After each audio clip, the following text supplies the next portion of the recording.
East Africa is set to grow, primarily driven by a rising number of educational institutions.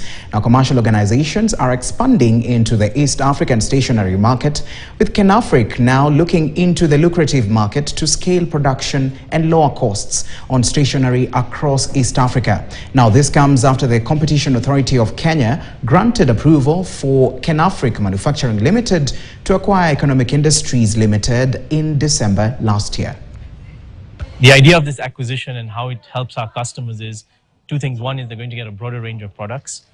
Kenafric today doesn't produce stationery goods, so those customers will now benefit from getting Economic Industries products.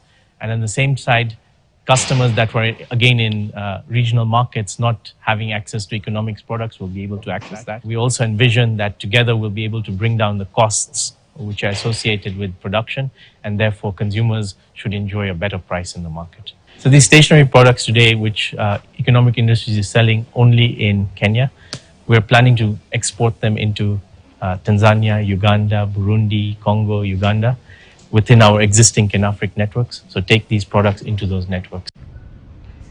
Now, communities from the counties of Machakos, Kajiado, and the nearby counties of Konza Town should seize the first opportunities